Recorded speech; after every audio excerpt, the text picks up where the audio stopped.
this workshop is, the intention of the workshop is, it is not for one day. Okay, it is for 4 days. I mean, so if I consider my project is 100%, so we will divide into four, like four categories. See, 25%, 25%, 25%, and last 25%. Okay. And after complete this AWS project, the same project we can execute by containerization process. Okay. I mean, the same project, if it is on AWS cloud and virtualization concept, the same project if it is on DevOps, containerization. So we will see that different ways here, the same project. So this seminar is for totally 8 weeks. Okay. First weeks is for completely focus is on AWS only. We will deploy the application on AWS environment. So we can access the application, 3-tier application in AWS only. So the same application we can deploy on DevOps environment. Okay. So we have to create a Dockerization and we have to deploy into Kubernetes orchestration tool, and we will implement some monitoring techniques, and we can access the application in like a microservices approach. So please focus from the day one. So here, if you miss day one, if you attend day two, there is no use. Once again, I'm saying that. So every day there is a interlink with next day. Okay. So, okay, first let me share my screen.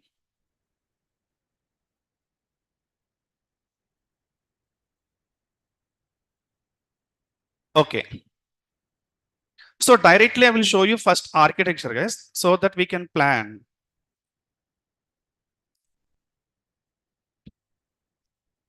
So this is actually 3-tier application. Okay. Let me share my screen. Sorry. Yeah.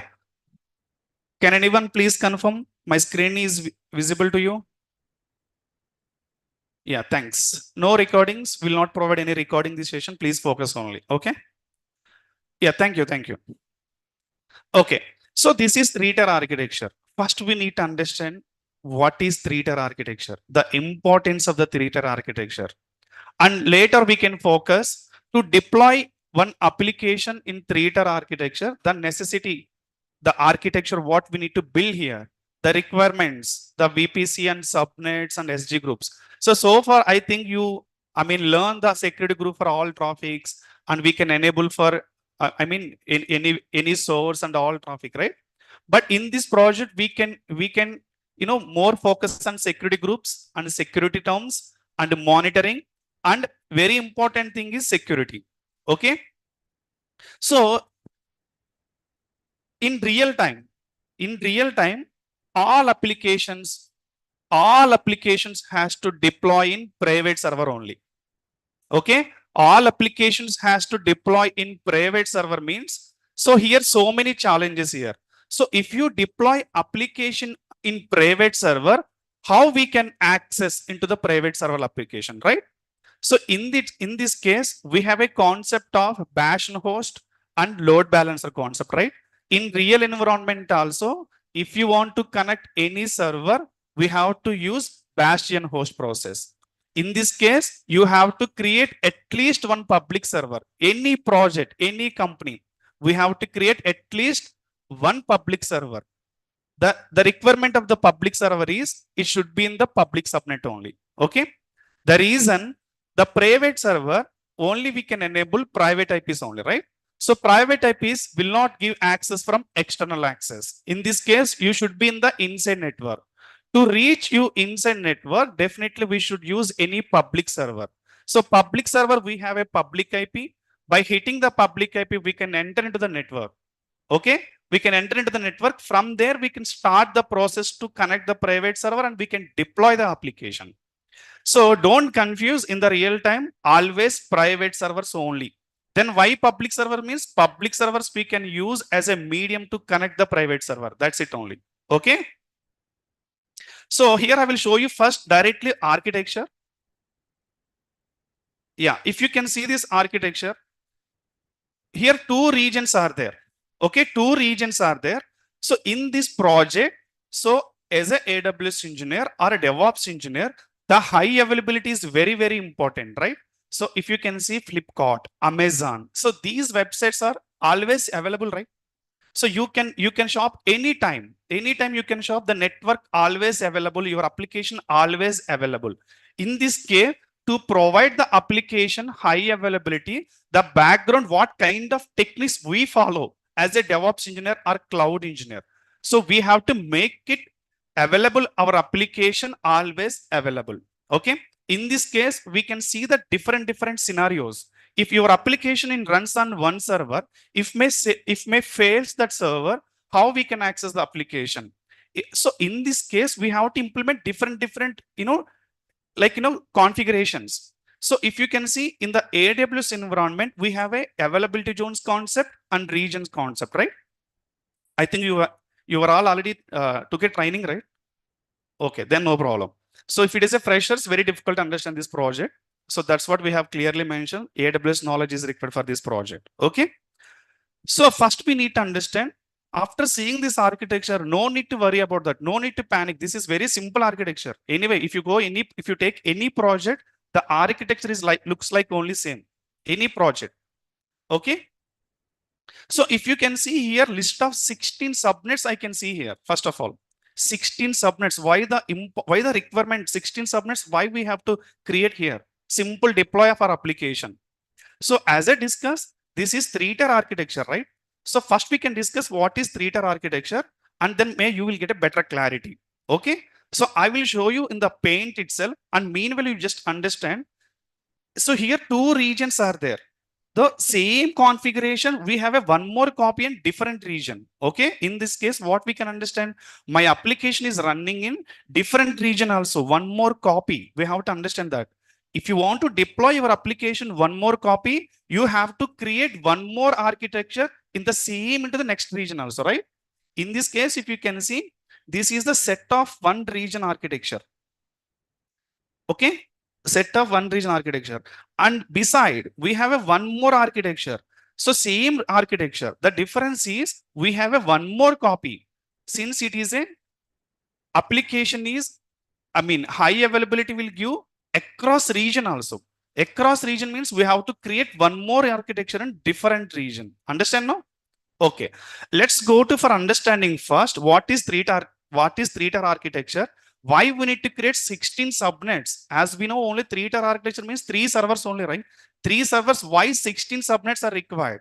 And again, if you can see, as I said, application we can deploy in only private server, right? Then why I have created here public server, and why I have created here public subnets? Yes, requirements are there here. So without public subnet, without public server, we can't do anything inside the private subnet and private server. Is this clear? Okay, let's jump onto the topic anyway.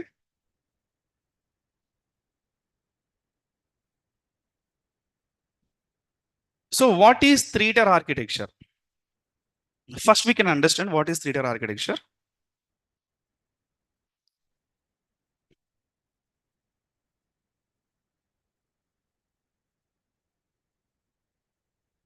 Okay. So in AWS, so if you apply any AWS engineer role or a DevOps engineer role, our focus is always on deployment only, not development. Okay. If you know how to deploy your application into the three-tier architecture, the process of deployment is same, either Python application or Java application or Node.js application. Here, no need to worry about what kind of application it is. Okay. The deployment process as a DevOps engineer, 99% is same. The 1% will change in the Docker file itself. If it is a Python application, the building of the Docker file is little different. If it is Java application, the building of Docker file is little different. Once you build an image, the process of deployment and all same. No need to worry about the project if it is in Python application, if it is in Java application. Okay. Anyway. So what is three-tier architecture? In this case, we have a 3 categories here. Let me explain here. The one is web tier. Okay, web tier. So yes, web tier. And next one is app tier. And next one is DB tier. So web tier, app tier, DB tier. So we have a total 3 tiers here, right? 3 tiers. Okay, let me name it as web tier.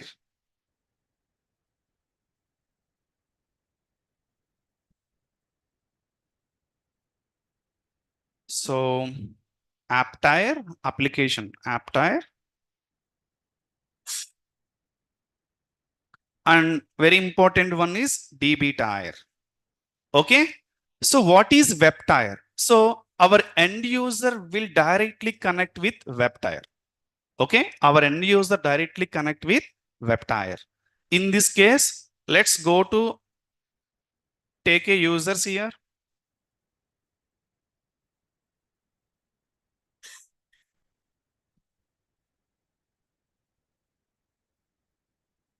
Okay. So let's take my users here. Okay. So end users are here. End users are here. So this is web tier. So end users directly connected to web tier. Okay. So user interface we written in different languages. These languages are HTML, Java, CSS. So we have a Python frameworks also now. So we can use Python, Flask framework, whatever to developers write the application for web, in the web layer by using HTML or Java, CSS or Python. Okay, web frameworks. So this is user interface layer. User interface layer. Okay.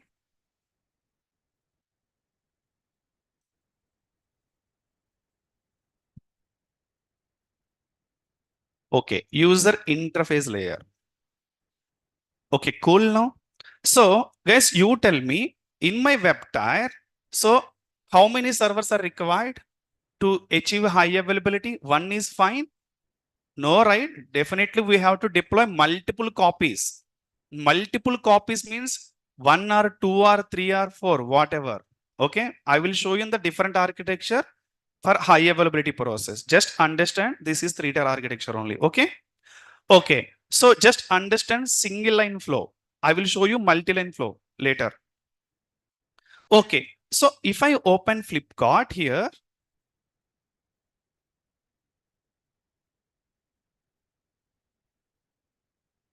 okay, so this is user interface, right? User interface. You can shop anything here. You can see if you click on the mobile, you will get the data of the mobiles from the where database of the Flipkart. In this case, what we can understand. So we have a database, data tier. We can store our entire products information inside the database. Is this clear now? Let's go. We'll discuss later app tier, and this is data layer. So database tier is a data layer. So what is database? We can deploy our database. We can create our database inside the DB tier. So what is the use of database? We can store the data. What kind of data? If it is a Flipkart application, we can store the mobiles information. We can store the goods information. Whatever, we can store everything inside the DB only. Is this clear? Without DB, for example, okay. So if you open mobiles, right? If I click on any 6 GB above, the request will go to database. Database will give back 6 GB related information mobiles back to you. In this case, what we can understand here, the background to fetch the data from the database, the background one query will run. Okay. The query who will take care? We don't know how to run a query. No, not an issue. I have connected to my mobile. Okay. So in this case, what we can understand, to get the data related 6 GB information of the mobile, already this content is stored in the database. We are applying the filter and fetching the details of 6 GB RAM, right? In this case, someone has to run the query. If you want, see, for example, in the database, you have a multiple information is there, multiple data is stored. If you need some related information, you have to apply the filter and get the data back, right? In this case, database can understand only query language only. Okay. If you say database, I need 5 mobiles. The mobiles are above 6 GB RAM. Database will not give any response to you. Database can understand only query language. who will run the query here? Who will hit the API here? We need to understand in that case, right? Okay. Let's go to paint here. Yeah. So for example, here's my mobile's data information is stored.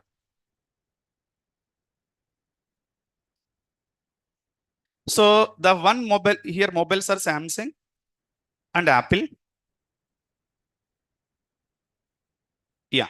So if user want to purchase the Apple mobile, definitely he need to connect the database to get the Apple mobile's details to user interface.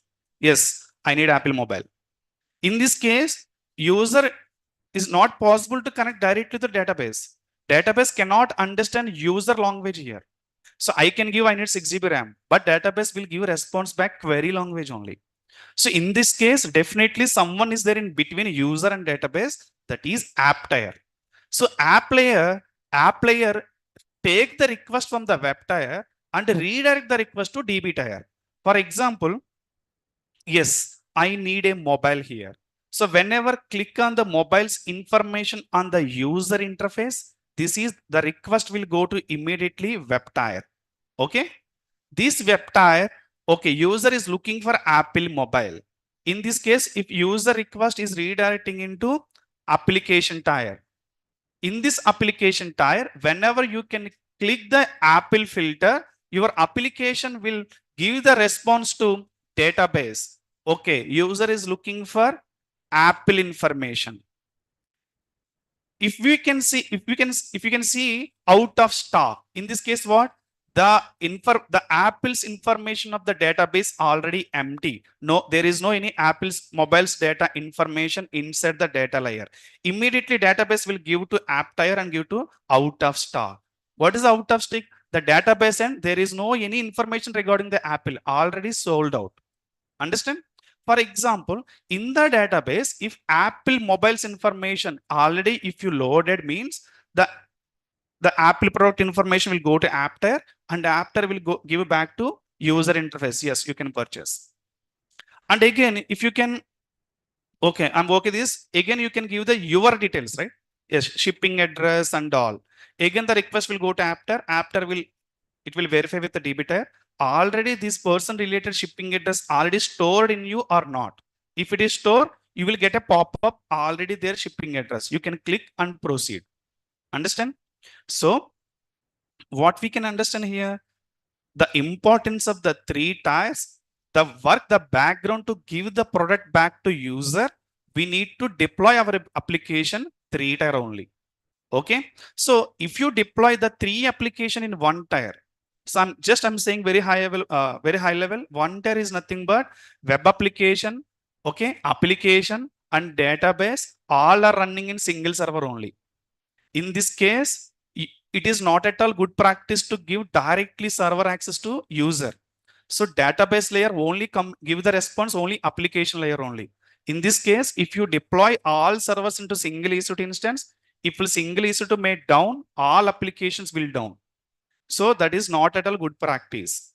Okay, definitely we have to deploy three tier in individual servers. So for example, here web tier, app tier, DB tier, right? How many servers are required? Generally, three. Web tier for one EC2 instance, app tier for one EC2 instance, DB tier for one EC2 instance. Is this clear now? If it is a single tier, only one EC2 instance, you have to develop your web application inside the same server.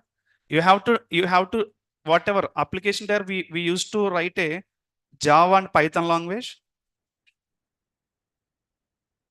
So we can write a Java and Python application to the same server. And let's go to DB tier. So here we can, the DBs means MySQL, PostgreSQL, MongoDB, MariaDB, so many DBs are there, right? Any flavor. So we can install MySQL.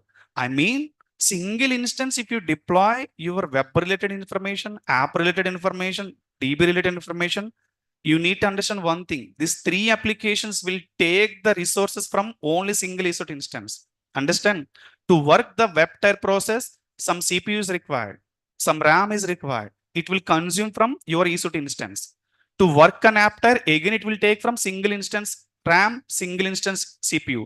Again, DB to work to perform the query, it will take single instance CPU, single instance RAM. In this case, what? Your single instance, whatever, if you deploy 3 tier into the single instance, so your node maybe it is not easy to provide the resources for 3 applications. Understand? So we have to deploy individually. Web tier applications we can deploy into web server. App tier information you can deploy into the app server. Same DB also. Clear now? So here we have to understand one more thing related to DB tier.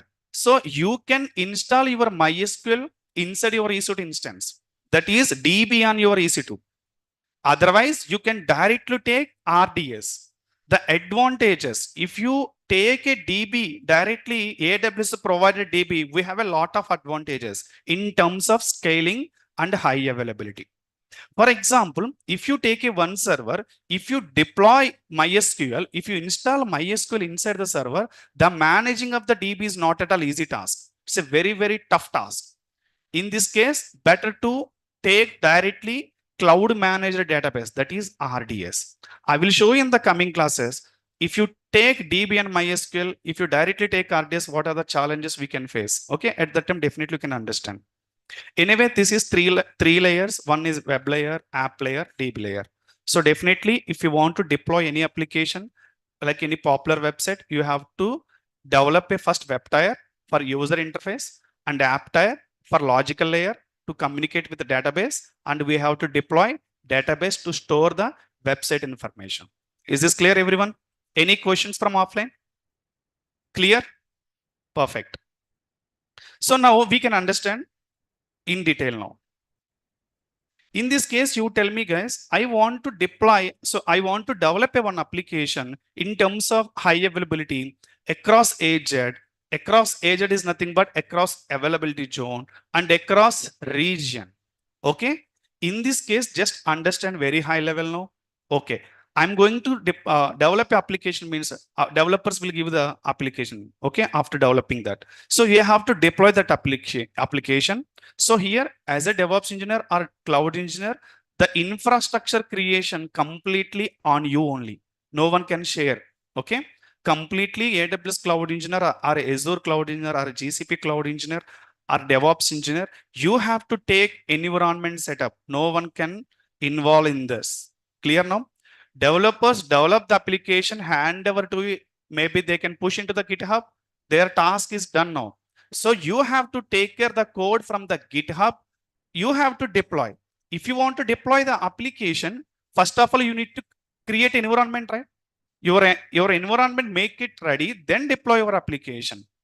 So how to create environment now? So my client is looking, okay, understand the requirement here. So my client is looking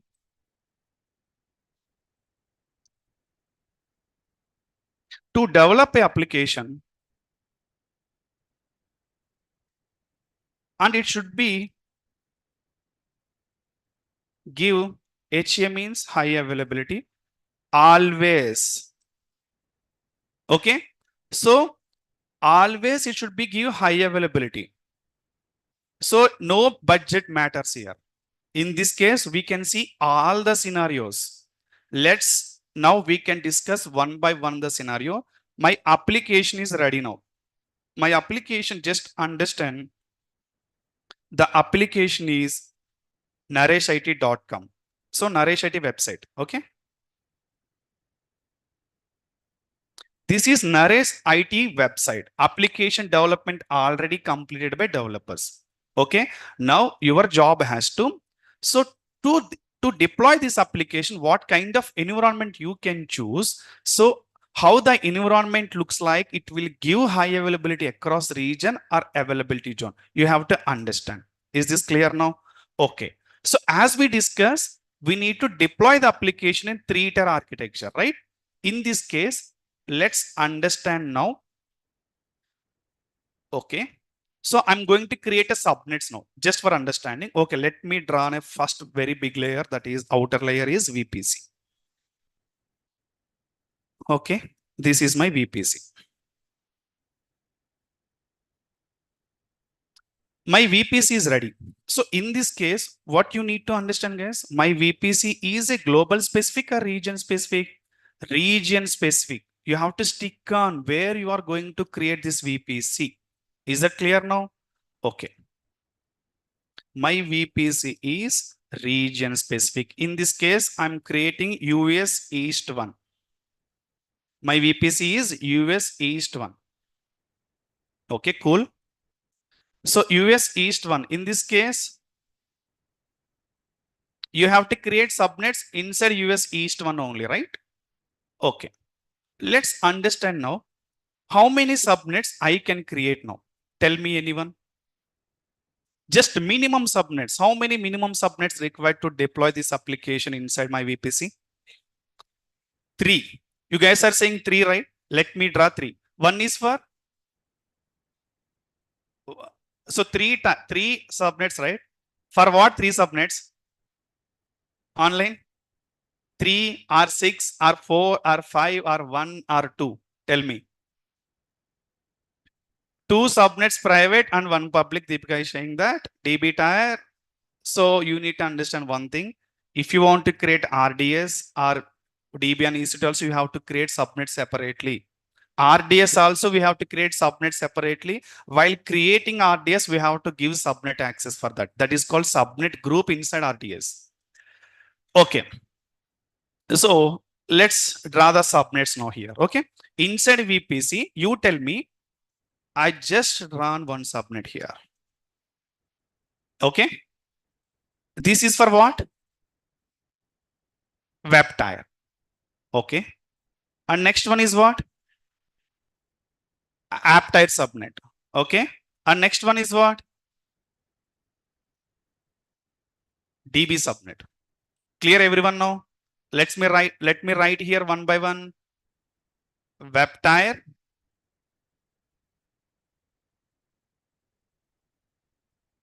Please don't write anything. Understand here. I will give these pains to you.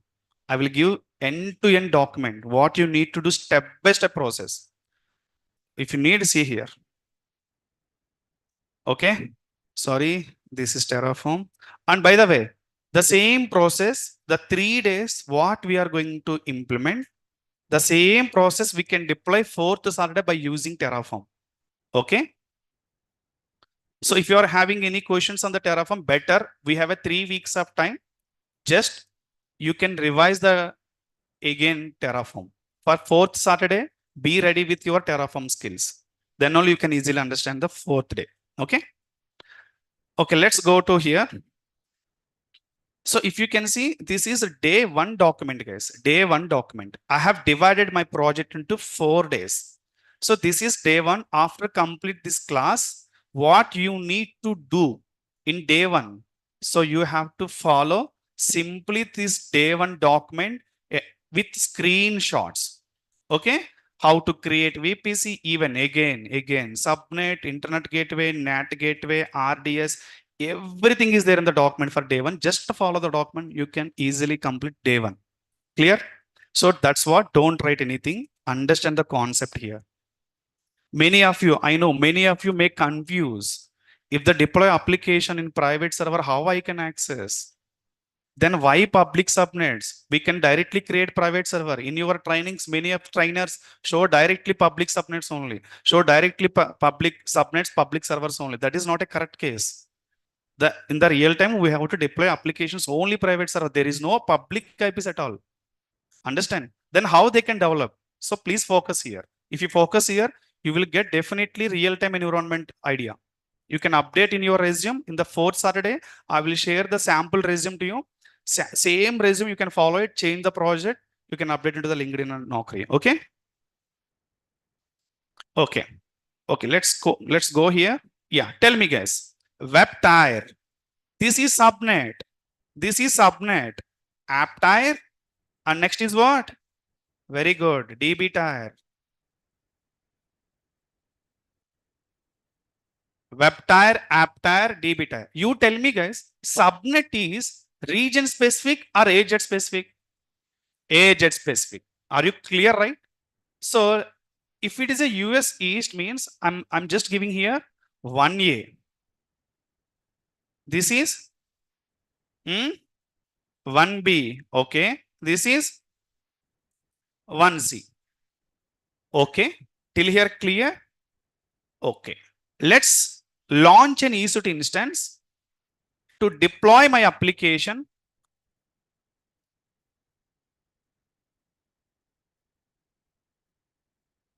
Amazon EC2.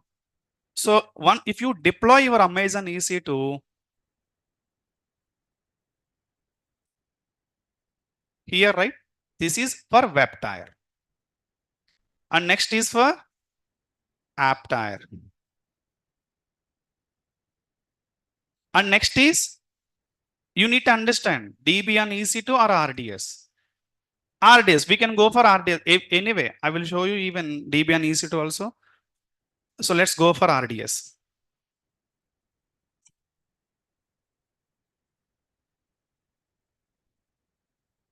Okay, my RDS.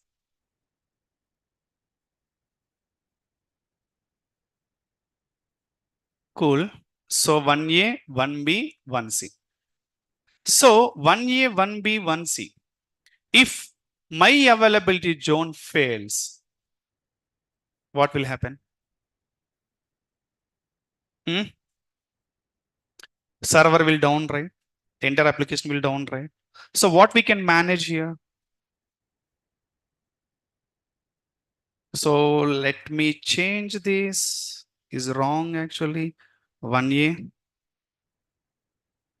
and 1A.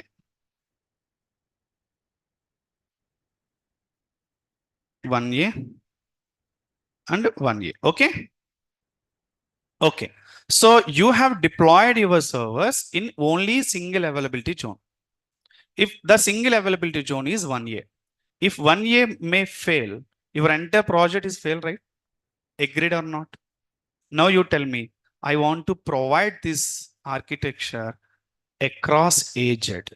What I need to do? I need to provide across aged high available for this application. So what I need to do? Across aged, I'm saying, why other region here? Understand what I'm trying to ask here. Tell me, across aged high availability means, are you going to create region? Then why region here? One more region. So yes, now tell me, for one more aged, how many subnets I need to create? 3, right? Let's copy now one by one.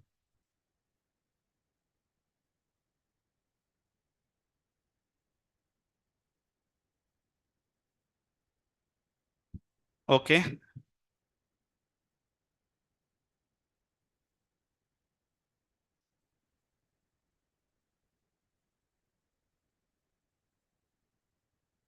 Clear now? Let's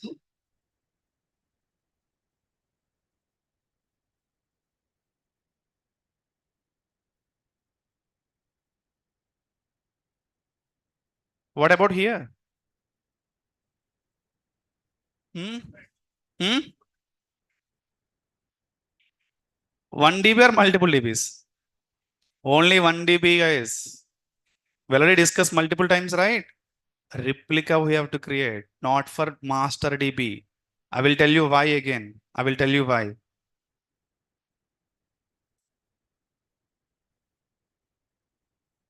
You are not supposed to create RDS again. You have to create read replica.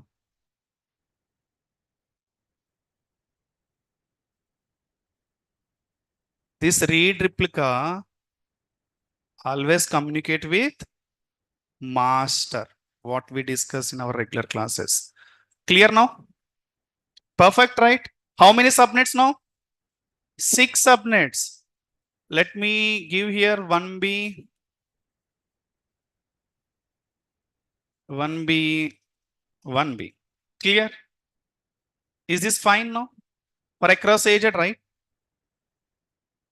Any public subnets required or not? Understand my question very clearly. Public subnets required or not? I'm not talking public servers, public subnets. How many? How many public subnet? Yes, if public subnets required, how many? Hmm?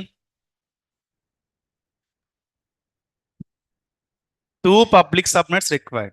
For what? Anyway, I will just draw public subnets. You just think and let me know why these 2 subnets. Okay. Okay. So subnets, public subnet should be created in same agent or different agent? Same agent in 1A, 1B. Clear now? Perfect. Okay. My public subnets are ready. 1A and 1B, guys. Okay, perfect. So this is, I'm just naming here. Yes, you know how to create public subnets, right? Not required to explain here, right? Okay. Anyway, the document, everything is there.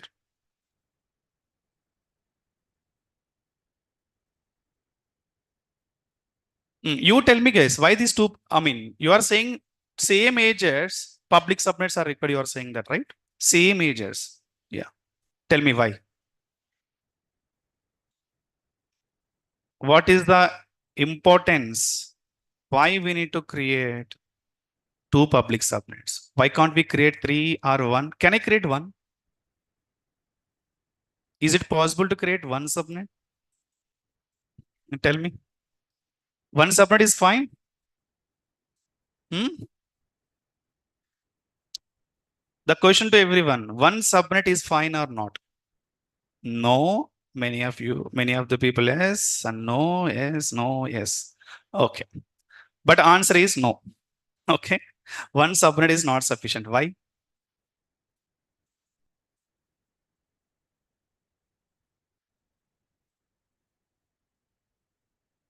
So to creation of public server, we need a public subnet, right?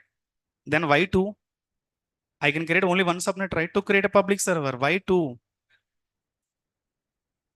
Hmm? Availability zones is specific. In this case, are you going to create 2 servers or 1? Then why again? You are not creating 2 servers. You are creating only 1 server. Then again, why 2 availability zones? Here I'm creating 2 servers. That's what I needed, 2 availability zones. But you are saying I can create only 1 server. How many servers required? Hmm? Guys, you tell me one thing first of all. This is private subnets or public subnets? Public. How you can deploy your application public? That is not at all correct. Private. So I will take you in the high availability. What is high availability? The requirements of high availability is very important first. Okay. Private subnets. My application is running in where? Privates. Always. This is the process in real time. No public subnets. So now you tell me, guys, if I create my servers in private subnets, is there any public IP for that? No, only private IP. Is that clear now? Okay, you tell me, guys, my developer is eagerly waiting to hand over to your code, and he need to test the code. He need to write the code in the private server. So let's understand now. My developer is, or you are also developer. Developer means maybe you are other. Your developer is there where? Outside of the network, right? Not inside of the network, right? This guy is here, right? Hmm. You just understand. This person has to deploy our application in which subnet? Public or private? I mean, server is running in private subnet. Understand now? You tell me how he will connect to private server. Hmm? How I mean, how the developer will connect EC2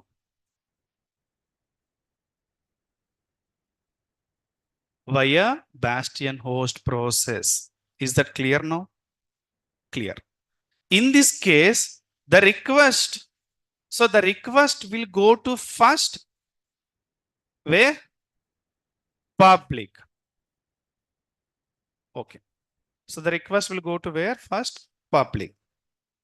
In this case, how many public? Okay. How many public servers are required? Why two? Why two, guys? One is fine or not? Okay. The server should be in public subnet or private subnet? Developer connect through bastion host means what? He will connect first public server. Why he need to connect public server, guys? Because of public server having internet, public IP. Whoever having internet, they will easily connect the public server. Clear now? Okay. This is private server. Now public server. Okay, my public server is here. My public server is here. Now you tell me how to connect public server. How to connect public server simply. What and all required? Public IP, private key, protocol. Is this clear now? Let's write now here everything. Public IP, protocol, private IP, and main is what? Internet. Understand? Okay, internet. Perfect. Internet.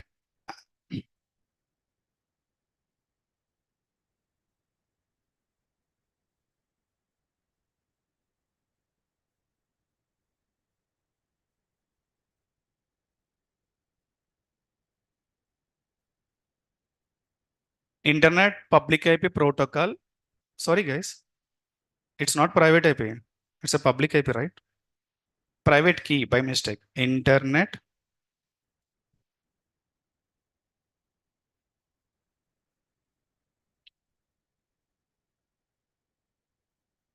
public IP, endpoint to connect, and private key and protocol. If it is a Linux servers, SSH protocol.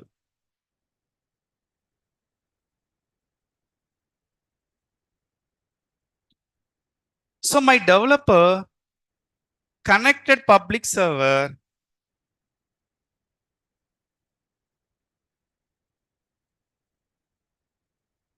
Agree no? Anyone can connect, right? There is no any rocket science here to connect. So my developer is where? Let's move him here.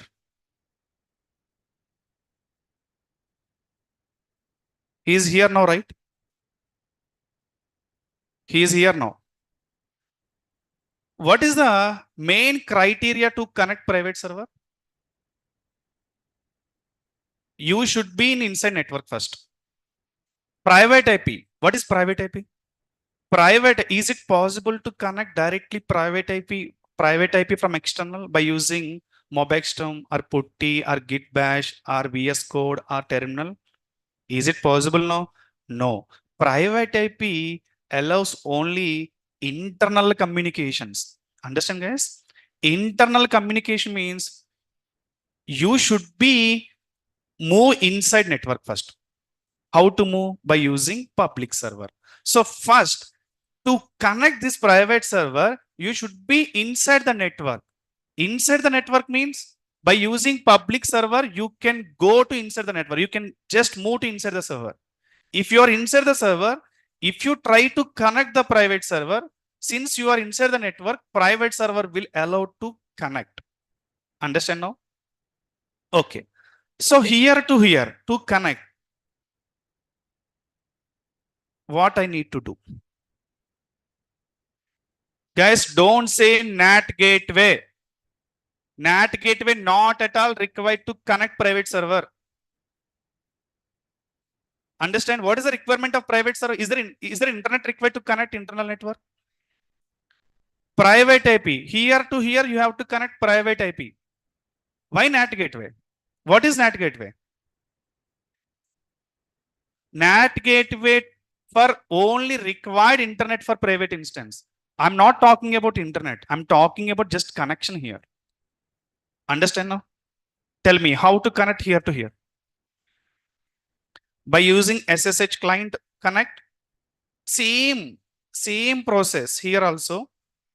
What and all required here? Private IP, private key, yeah, and protocol SSH. What is the difference here and here? Here and here. The difference is here we are using public IP since you are outside of the network, but here I'm using private IP since you are inside of the network. Private IP allows to if you are inside of the network. Clear now? Yeah, perfect. So now you tell me, guys, how many subnets are required totally? So far, how many subnets are required?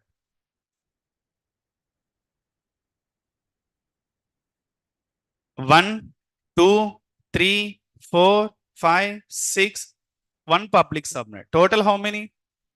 7. So just understand, to connect a developer for private server, minimum 1 subnet is required to connect a server. The server should be created in public subnet. Is this clear till here? So you tell me, guys, one bash and host, how many servers I can connect? If I'm inside of my public server, how many servers I can connect from the one public server? Multiples. Multiple servers you can connect if you are in the same network. You tell me, my servers are running in different VPC. Is it possible? No. But possible once you implement VPC peering in between one VPC to other VPC. In that case, the bash host is there in one VPC, it will connect to second VPC also, since if you implement VPC peering in between. Understand? In the organizations, if we have a multiple VPCs, we are not supposed to create multiple subnet, multiple servers for each VPC. We can implement a VPC peering between one VPC to one VPC to one VPC. In that case, your subnet should be there any region, any VPC, no problem. Since VPC peering will support across region, same region VPC, across region VPC, even different account VPC also. So problem solve here. Clear now? Now tell me, yes, my developers develop the application and host the application. Okay, host the application. Understand? Naresh IT application is there.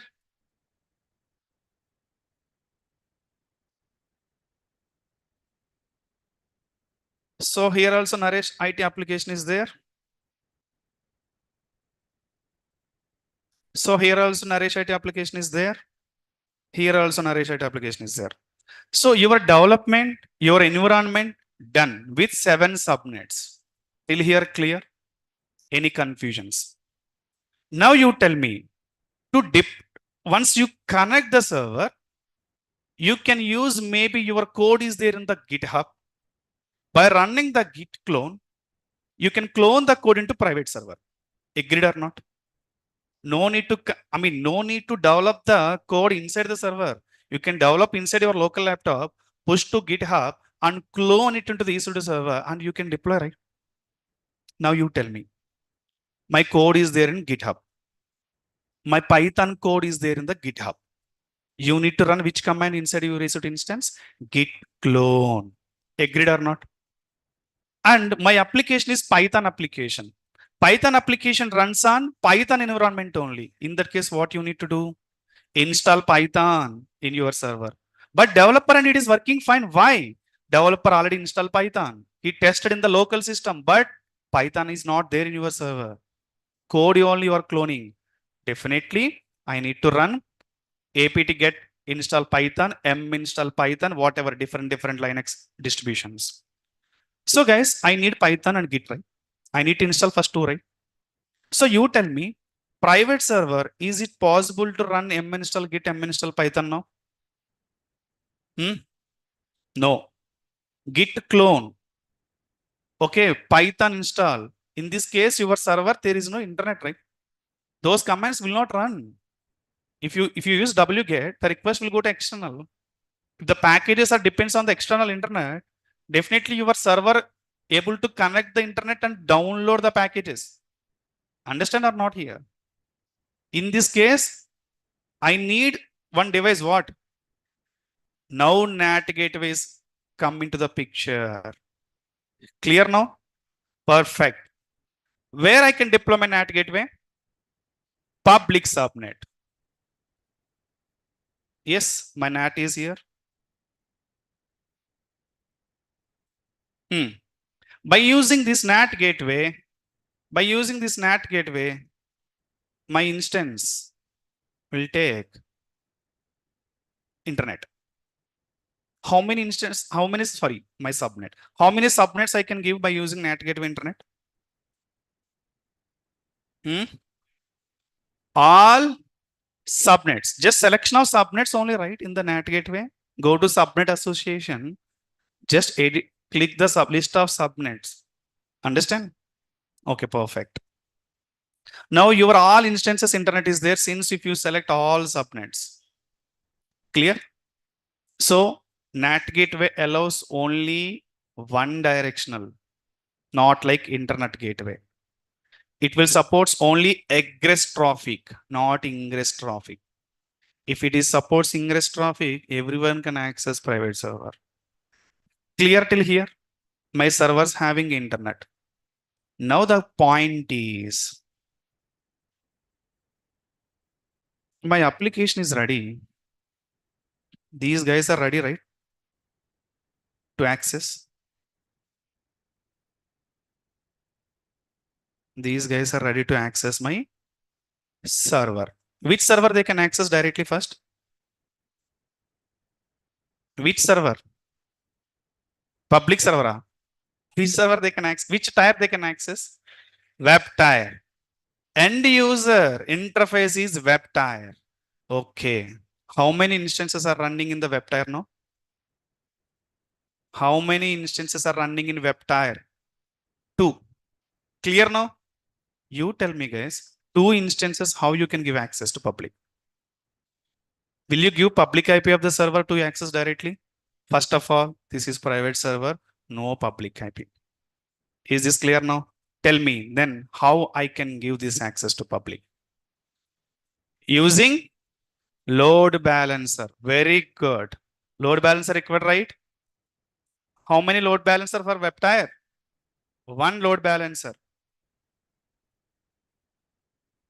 Okay, here no space.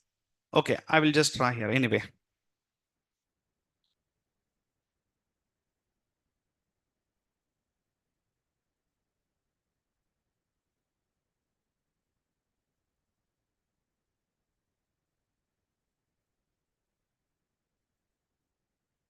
Okay. So one load balancer is required. Agreed? You tell me, by creating a load balancer, how many subnets required? Is it possible to create subnet in is it possible to create load balancer in single subnet? Definitely 2 are required. Is this clear now? The subnets are public or private? Load, while creating a load balancer, you have to give public subnets or private subnets? Public subnets. The reason, these users, there is no access to connect private network. They can connect public network. Public net per having internet gateway. Public network having internet gateway. In this case, if you create load balancer inside the public subnet, by selecting the public subnet required, the each subnet should be in different availability zone. Understand? For high availability purpose. So let's go and I will show you directly.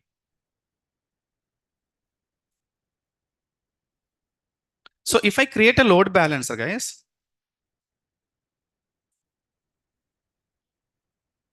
Okay, if I create a load balancer, let's click on any application load balancer. See guys, internet facing. If it is not internet facing, our end users is unable to access. Okay. Now Tell me guys, select at least 2 availability zones and 1 subnet per zone. Clear now? 1 subnet per zone, select at least 2 agents. How many subnets I can create? Each, at least 2 availability zones you have to select. Each availability zone, 1 subnet is required, what they are saying. How many subnets need to create? 2 in different agents. Agree now? Yeah. And the load balancer route the traffic, these availability zones only. And if I select different private subnet, for example, load balancer will not send the traffic. If it is a public only, load balancer able to take the request from public.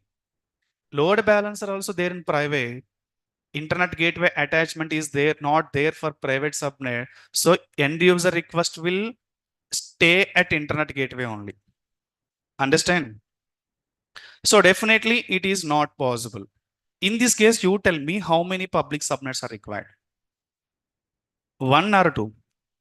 Minimum 2 means yes. Can I use this existing subnet also? Yes, right. Now I'm going to create one more subnet. Understand now? So definitely 2 public subnets are required and 1 public server is required to communicate. 1 public server is required to communicate private servers to deploy your application. 2 public subnets are required to configure load balancer, whatever you develop the application to give the users. Clear now? Now you tell me guys, if you want to deploy, develop a project in 3 tier, how many subnets are required? 8 subnets. Quickly, if you want to provide high availability across agent, 6 subnets for 6 servers. Understand? Each in different agent. 1A, 1B, 1A, 1B, 1A, 1B. And to connect these servers, I need one public server, that is bash and host. So definitely public subnet should be created. And to give the access for private server inside the application, I need to configure load balancer. In that case, 2 subnets are required public. So create. Now clear how many subnets are required? 8. Let's go to see the architecture now. Now are you able to understand? Just focus this area only. Just focus this area only. How many subnets are there? How many subnets are there?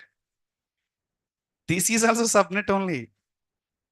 One, 2 subnets for load balancer creation process, public subnets. One for web server, one for app server, one for DB server. Clear now? This is only one region. Now, this is only one region. If I want to provide, my customer is saying that, my client is saying that, no, you provide HA, even region also fails. If region also fails means, okay, I need to deploy same architecture in one more region as a copyright, standby. So one more region. Okay. Now how many regions total? US, take west one or anything. Don't take again US east one. Only one region is there. If down that region, 2 networks will be down. Across region. Across region.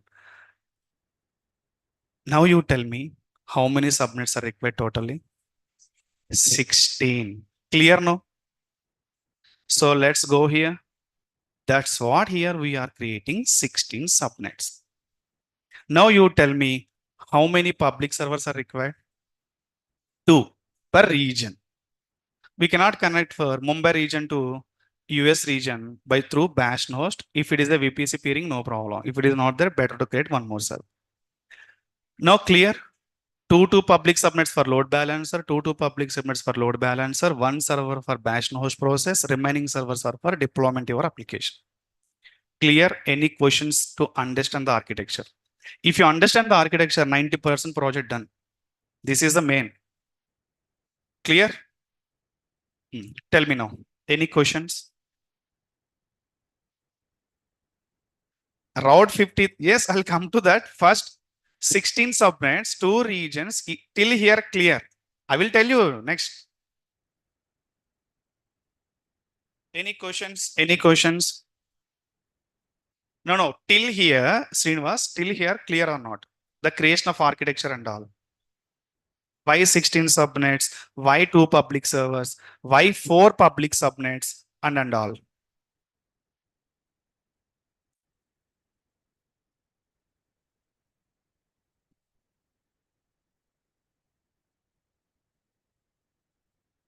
Please explain. Okay. Please explain the need for 2 public subnets for load balancer. Simple logic, guys. The load balancer, if it is able to create only single agent, the load balancer will not send traffic to other agent. Is this clear now? Same statement. Yeah. Same statement. If you can see, read here. I don't know if you create load balancer, you can easily understand this concept. Yeah. Read this statement. Sorry. Here. Read this statement. Select at least 2 availability zones, 1 subnet per zone. 2 availability zones means 1 subnet per zone means 1A 1 subnet, 1B 1 subnet. That is the meaning. So the load balancer route to traffic to the targets in this availability zones only. This is very clear statement. 90% students not agree with this statement, but you should agree with this statement. This is correct only. For example, if you create a server in 1C availability zone, if you create a server now 1C availability zone, your load balancer will not send traffic to 1C availability zone. The reason here, until give 1C availability zone, your ELB will not send traffic to 1C subnets, 1C inside subnets. So whenever you can select the agent, the particular agent only load balance send the traffic. If you 6 agents, you should select 6 agents here. Whenever you can select the agent, each subnet, one node will be created. Load balancer node will be created. The node will help to communicate your load balancer public to private.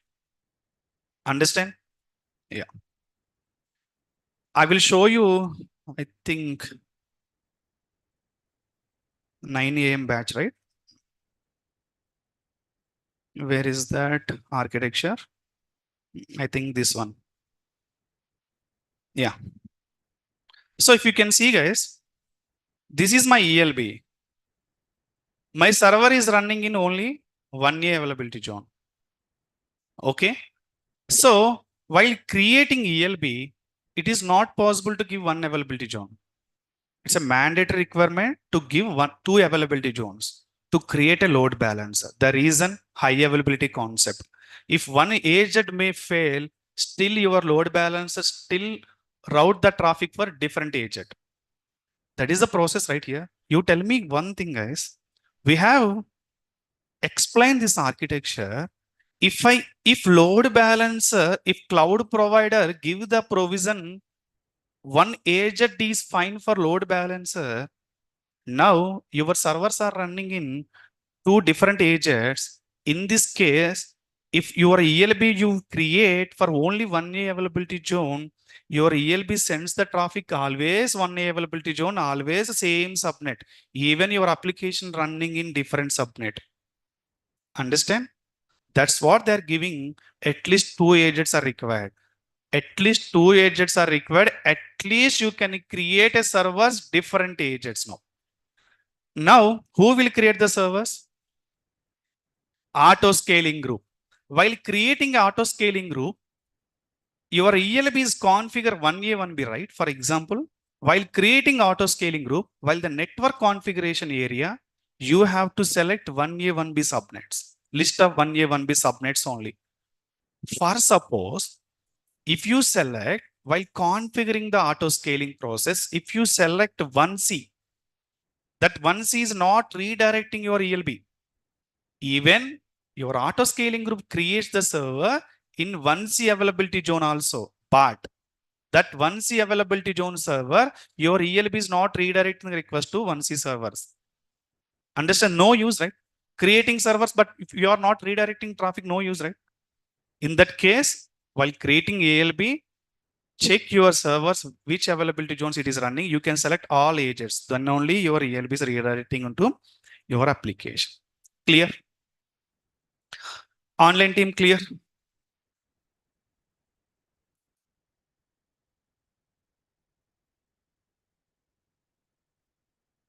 This is three-tier architecture. You can create only one server. Three-tier architecture means one application related web layer and web server, one application related there in application layer, one web application related database in database layer. All clear? Any confusions? Please give response. I can see 380 members here in online team, but I'm getting responses only 10 CCs. I need 300 CCs here. Quickly. I'm counting here. Yeah, perfect. Okay.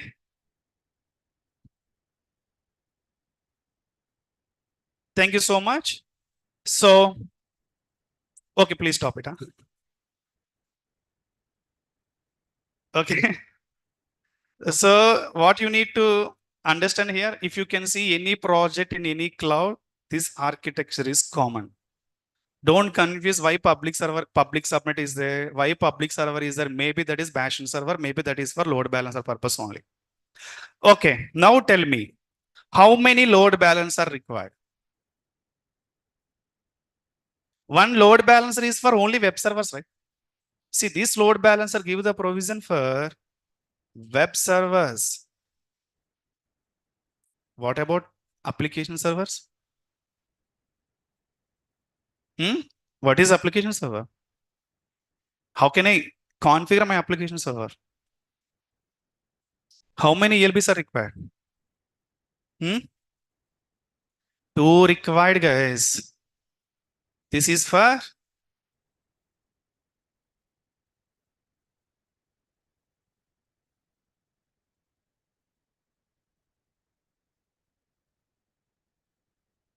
many students may confuse with this. ELB for application layer. How we can route from web server to application server. So, guys, in your web server, in your application code, we have to call not application server directly. We can call application ELB URL directly. Understand now? Inside your web server, we have a configuration file. I will show you in the next classes. In that configuration file, instead of calling server, we can call only ELB. This is for this ELB for application tier. This ELB for web tier. Again, while you are creating this load balancers also, you have to select 1A, 1B availability zone, 1A, 1B, these two public subnets. Understand? If required in agent, so in load balancer, you can give C availability zone also. No problem, you can give it. Maybe in future, if you implement this architecture for one more availability zone, that is 1C, no need to configure in load balancer again, since load balancer is able to support all agents. In that case, you need to create one more subnet, 1C, to give three subnets for eight, your load balancer. Clear? Perfect. Now,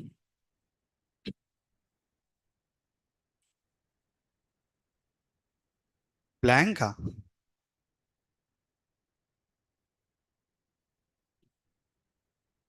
Okay.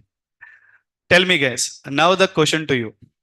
The very important question in real time, even experienced persons also may face difficulties to understand this logic. Can I create ELB here? Hmm? Can I create ELB or not here? Then how the traffic is redirecting into? Yes, you can. Na? No, guys. No. We are not supposed to create ELB here. Understand? You are not supposed to create ELB here. Yeah. So here no ELB. The reason here not two RDS in two RDS databases. Only one RDS database. Remaining this is read replica, not a main database. I will tell you why. Just be patient for 5 minutes. Okay, just focus. Very, very important understanding here. Why ELB is not required for DB layer? If you can see any architecture in the Google, 3-tier AWS architecture, AWS 3-tier architecture, if you can see anywhere, take from here and open image new tab. See here, there is no, okay, the image is very less.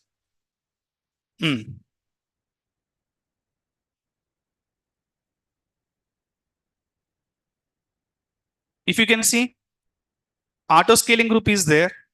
So load balancer is there, but here no auto scaling group, no load balancer for DB layer.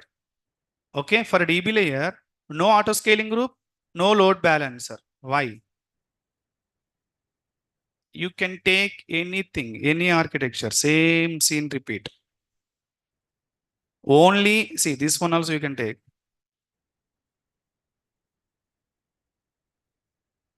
So here also, database layer, no auto scaling here. See, this is DB layer. This is application layer.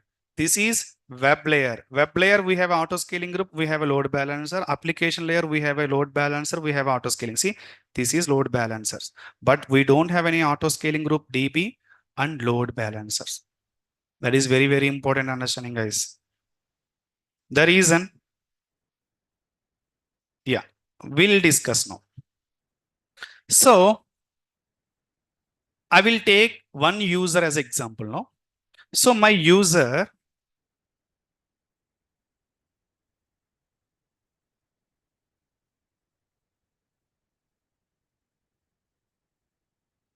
let's go to my user. Okay. So I'm the user. I'm accessing this application now. I'm accessing this application now. So for that, for example, I'm new to this application. I'm new to this. So what I need to do first, I need to give sign up. Sign up means you have to provide your details. The details, if you understand here, the first request, if you open NareshIT website, NareshIT.com, I will tell you where Route 53 will come. Don't worry. If you open NareshIT website, it will ask to sign up the details.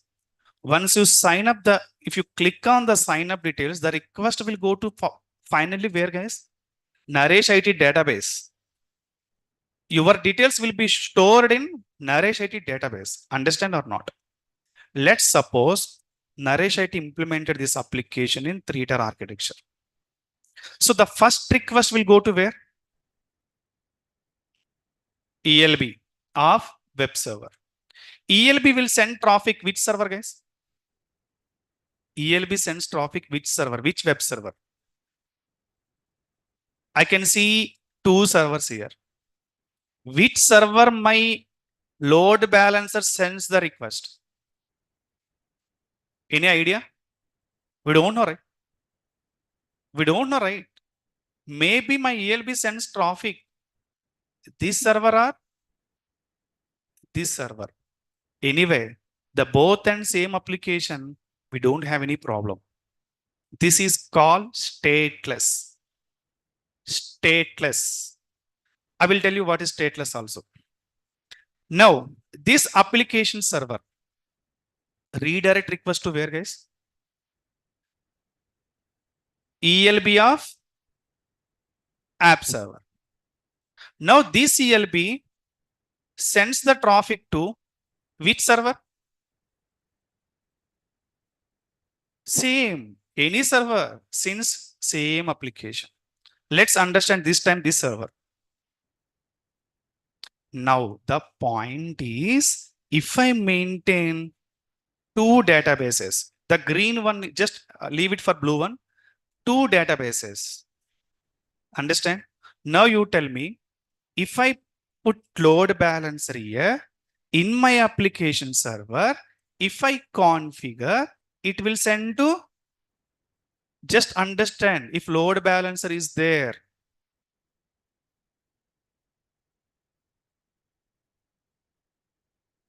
Class unda.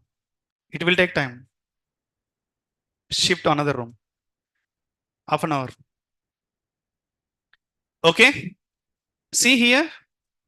If my server configure to ELB, if ELB is there, but finally no ELB guys, just I'm saying that.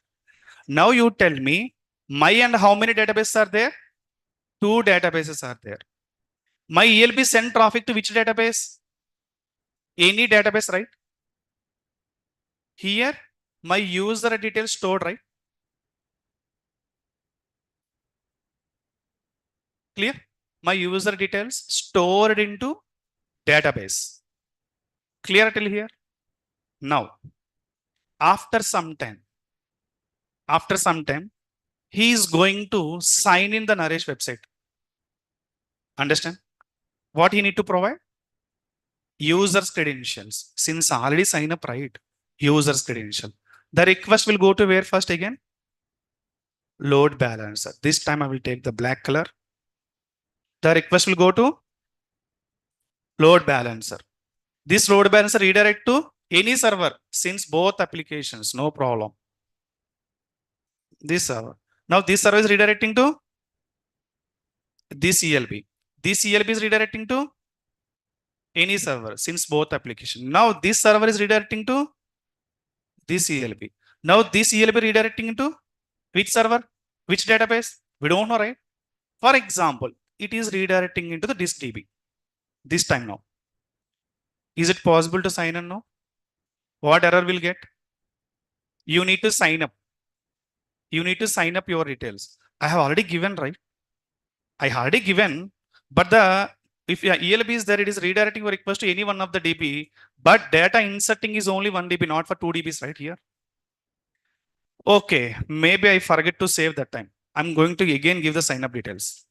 Third time. Okay, the request will go to ELB. ELB send traffic to any server. This server is redirect to this ELB. This ELB redirect to this server. This server again now redirect to ELB. This time is sending into this database. Already your details also there. Understand? This time it is redirecting to second DB. Your details already there. Why again you are sign up? Same process. What's going in the background? I'm giving already. Again it is asking no details. If I sign in, no details. If I sign up, details also there. What's going on in the background? Data inconsistency, duplicates. Understand? If you maintain multiple databases, definitely that duplicates record are stored. Data inconsistency. We cannot manage the data. The same process, why we are not facing here? Here, anywhere the data is not stored anywhere here. This is simple application only. Here, our data is not stored any server here. That's what we can send traffic any EC2. But here the problem, the data is stored finally. Understand now? If you give load balancer can send traffic to any one of the DB. If you maintain multiple DBs, that LB sending time, maybe your data is inserting into different DB. While accessing time, maybe ELB is redirecting to different DB. So data inconsistency will come. So in this case, we can overcome no any multiple databases, only one database, that is primary. So primary means what? Always these 2 servers configure to this DB endpoint only, not for multi-DB. So if you sign up or sign in, your request always go to primary DB. Then from where we can get high availability if DB made down. Understand? That's what we have a read replica. Here, read replica is nothing but whatever data is there inside the database, same database we are taking copy. Understand? But understand one more time. Whenever user access the request will go to always primary DB only. But whenever new record will be added, this primary will sync with read replica of the DB. It will be add this data also here. Whenever delete the request from the main DB, it is always synced with read replica. Here also will delete, automatically delete the data. Understand? Then why read replica? So we can create read replica for latency process. For example, my DB is there in the Mumbai. Requests are getting from US. You can create a read replica nearby US one, nearby UK one, nearby Australia one. Like that, you can create your read replica across region, same region. Understand?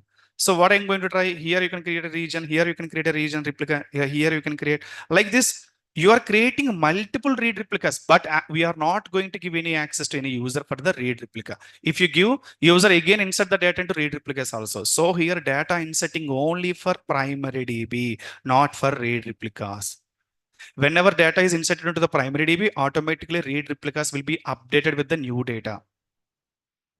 So here we can understand now, for example, this DB made down. What you can do, you can promote this read replica as a master primary. This place you can create one more read replica from master again. That's what this project is in the DBN. Same thing, we can create a multiple read replicas for this project. Finally, we can stop one region completely. How the application still give the request to users from different region. And after that, I can delete my database, main database. Still the request is going through read replica. Later, I can promote my read replica to master. That master again will work like a same. So finally, you tell me one thing, from where we can get high availability across region. My user, how users knows, I want to send now US region, my US made down, I need to send UK region. How users knows this? So availability zone level, load balancer is taking care. Maybe one agent made down, since user is accessing load balancer URL, right? That load balancer is taking care for next agent. But enter region made down, this region made down, how the request will go to next region? Yes. So here we are going to configure route 53. This route 53, we have to configure two regions. One is primary, one is failover. Primary, second is failover. You have to give users this route 53 DNS name. So users always the request will go to primary only. If primary fail, this route 53 divert traffic to the second range. Clear understanding of architecture, what we are going to do this 4 days, 4 Saturdays. So now this day one, what you need to do, you need to create, I think no need to explain, guys. This is very easy process. By following this document, you have to create the subnets only manually. 8 subnets you need to create. Public subnets means you have to configure route table, internet gateway, private means NAT gateway and all. You have to create for second class, second Saturday. Make sure, guys, once you create, delete immediately. Just for your understanding, day one I'm clear. For understanding purpose only, day one I'm clear. Create it, after that delete it. Okay. Don't continue with this architecture for second Saturday, third Saturday, fourth Saturday. In that case, you will get bill. Understand? The reason, the last Saturday, the pain of creating architecture for 3 days, 3 Saturdays, I will show you only single click by using Terraform. 1 minute, everything 16 subnets will be created, internet gateway, NAT gateway, auto scaling group, load balancer, CloudFront, WAF, what and all, Route 53, private hosted zone, public hosted zone, RDS, replica, across region, across agent, everything I have prepared for the Terraform. If you just apply, this project will be created in just 5 minutes. What we are going to deploy, what we are going to develop this project in 3 days, that is one click, it will done. Tell me, guys, by using third Saturdays, 3 Saturdays, if you create architecture, if I ask you to delete this architecture, how much time it will take to delete? Manually, you don't know from where you need to delete. If you try to delete VPC, VPC will say first delete dependencies. If you try to delete subnet, subnet will say first try to delete the dependencies of EC2 instance. You need to delete all entire architecture. Definitely will take 2 hours of time to you. But Terraform can create 5 minutes, can delete 5 minutes. That's what. If you are new for Terraform, just go through my GitHub. Day 1 to day 15 series already there. Start practice from today. Make it ready for third Saturday or fourth Saturday. Okay. The reason, if you don't have Terraform skills, it's very difficult to understand final day. Anyway, third day will complete entire project. If you want same project, you need to through Terraform attend a day 4, and we can do it by using day 4. Clear? Any questions?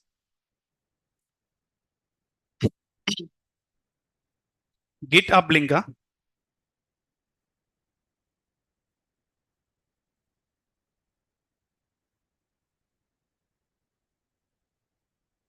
So this is my GitHub. So take this. So you can click on Terraform 9 a.m. only. Let me give direct URL. So please practice day 1 to day 14 series is there here. And I will give one document to you.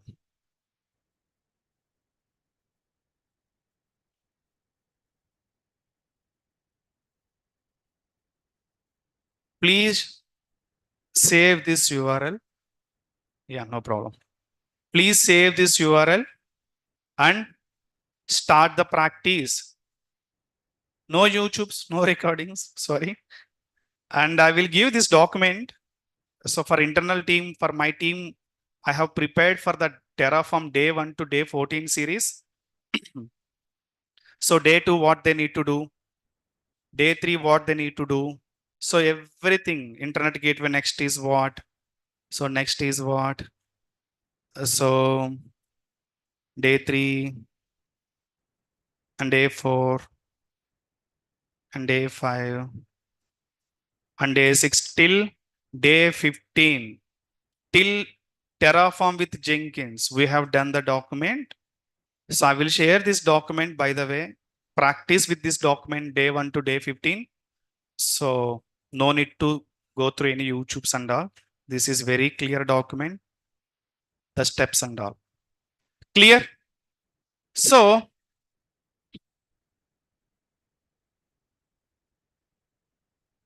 yeah, I will share today's document also.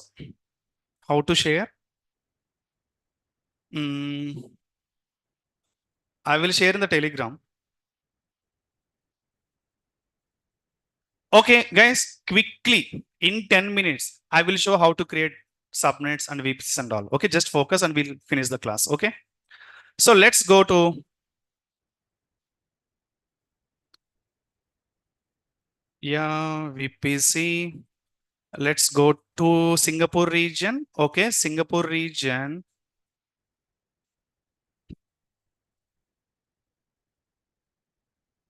So first I need to create VPC and then subnets and then public subnets and then private subnets. Okay. I think you aware of the process, right? Okay. Let's go to creation of VPC. We have only 15 minutes of time. Quickly, I need to close. So my project. So if you want to go through the document, otherwise your wish, guys, but it will take time for me if you go through the document. So first CADR block, what you need to create here, something here. And next, first creation of VPC, click step number 1 and step number 2, create VPC. And here the page will open. CADR you have to give here and create VPC. And then go to subnets, step number 1, step number 2, and select VPC step number 1 and add the subnet. Like that, you can create a subnets. Clear? And then we have a route table and internet gateway and all. Anyway, quickly I will show here. My N. So you can take anything. My VPs I'm taking here 10.0.0 by 16. Okay. And here you can give VPC 10.0.0.16. And now I have to give subnets. Create subnet I need to select here my VPC, and here you can give my subnet. So my public subnet 1. So availability zone 1A, 1B always I'm going to give. Okay. So here what I need to give 10.0.0. I will give the series will start from 1.1.0 by 24. Right? We explained, right, this process. This is for subnet 1. And next is what? My custom subnet. The naming is very important. My public subnet 2. So this is not a public subnet, just creating after that you need to attach route table and internet gateway. After that only these are two subnets are public. Huh? Which availability zone? Guys, please help me. It's very difficult. 1A is this one, right? This one, 1B. And next is what? Private subnets. Add subnet. Oh, 2 dot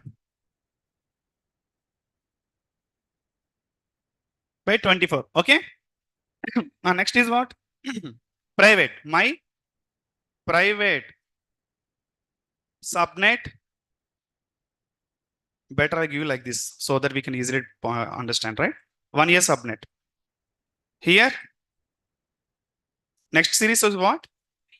3 by 24. Our next subnet is what? My private 2, right?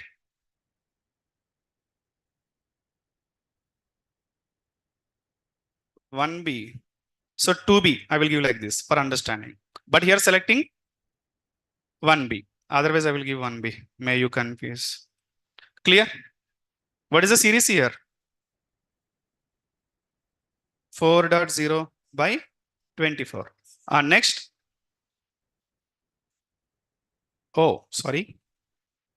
Next is what? Let's give 10.0.5.0 by 24. Sorry. The naming is what? My private 1 A subnet. Next is what? Again, 1B subnet for application layer.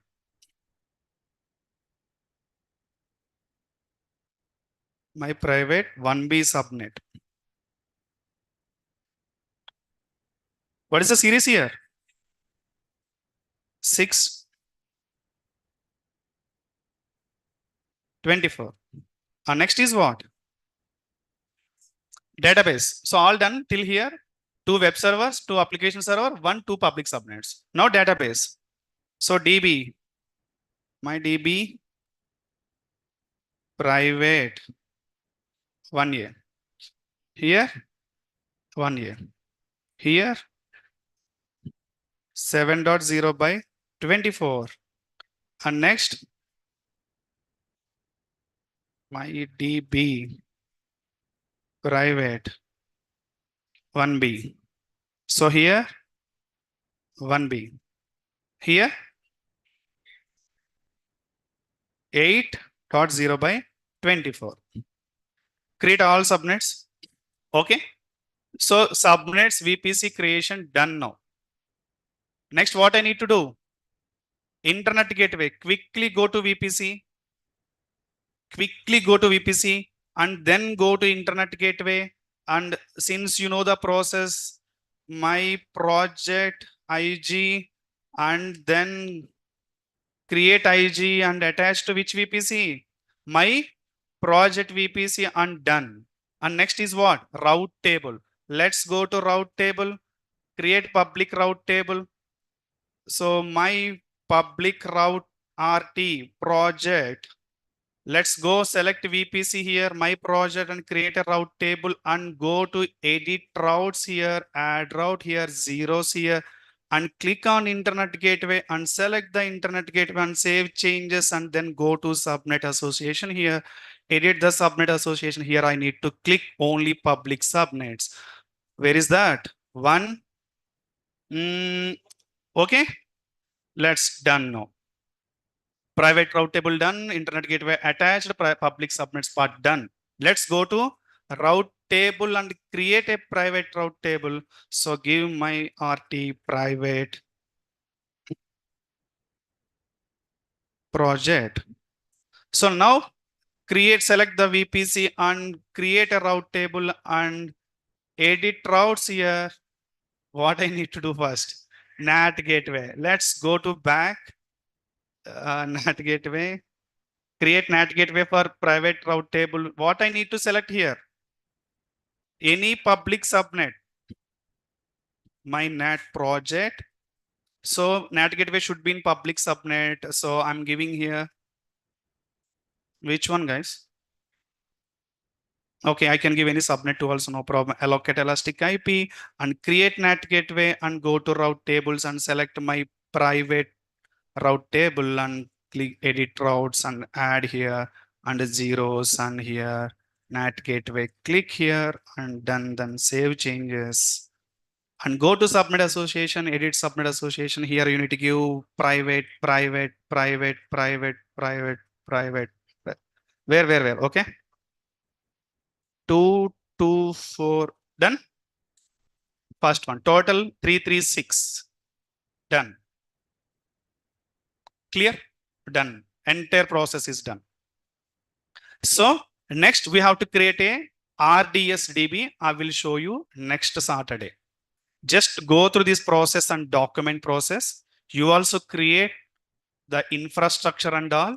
Next day I will show you the configuration of Route 53 and DB. Guys, next Saturday, there is no any explanation of architecture. Directly I will go for practical from the first minute onwards. There is no explanation. Directly I will go for next Saturday, direct practical only. If you are facing any challenges, let me know. Then next Saturday, I will take care of that lab itself. Okay, is this clear, everyone? So let me take a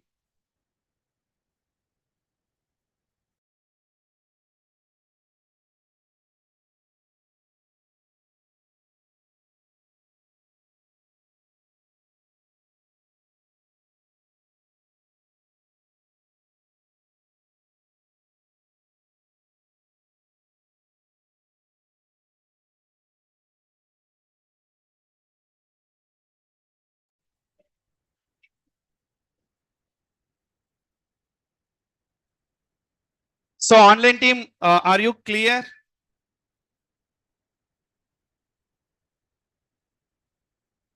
So you enjoy the session, right? Okay, so we will add you into the Telegram link. So everyone, next Saturday I will prepare the link. Thank you, Pradeep, and we can go ahead for next 7 Saturdays. Okay? Yeah.